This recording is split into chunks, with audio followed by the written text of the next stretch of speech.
जिंदगी का सबसे बड़ा धोखा यह है, हम सोचते हैं कि कमाया हुआ सुख हमारा अधिकार है और मिला हुआ दुख भगवान की सजा।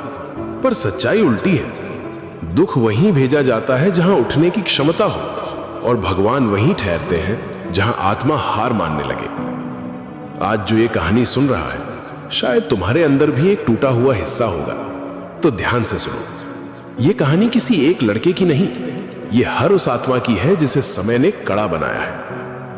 एक लड़का, मेहनती, सरल, श्रद्धावान, पर किस्मत ने उसे सिर्फ इंतजार दिया और लोग ठहाके। कोई उसका श्रम नहीं देखता, सिर्फ पूछता, भगवान ने तेरे साथ ऐसा क्यों किया? और एक रात उसने आसमान से फुसफुसाया, महादेव, क्या मेरी भक्ति अधूरी थी? जवाब फिर भी खामोशी। पर वही खामोशी उसके भीतर एक नई चीख जगा रही थी, एक बदलाव की आग।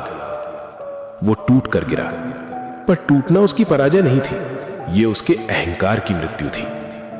रोते रोते उसने पुकारा, अगर भटक रहा हूं रोक लो, अगर गिर रहा हूं पकड़ लो, अगर हार रहा हूं जगा दो।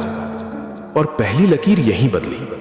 जब जिंदगी का प्रश्न क्यों मैं रूपांतरित हुआ, अब मुझे क्या सीखना है।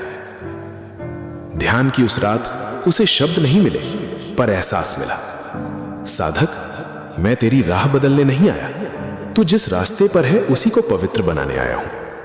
यह संकेत था। भक्ति भागने का द्वार नहीं, टिके रहने का व्रत है।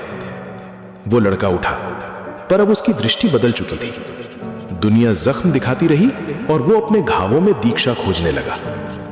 जिंदगी की असली चाल यही है। दुख मार्ग बदल देते हैं और भक्ति लक्ष्य। महादेव चमत्कार नहीं करते, वो इंसान के भीतर से पशु को हटाकर साधक पैदा करते हैं।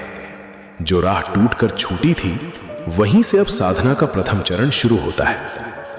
याद रखना, जिस इंसान को वक्त ने गिराया है, उसे भगवान थाम कर उठाते हैं, ताकि वो गिरने वालों को उठाना सीख जाए। भक्ति तुम्हें भागने नहीं देगी, भक्ति तुम्हें दिशा देगी।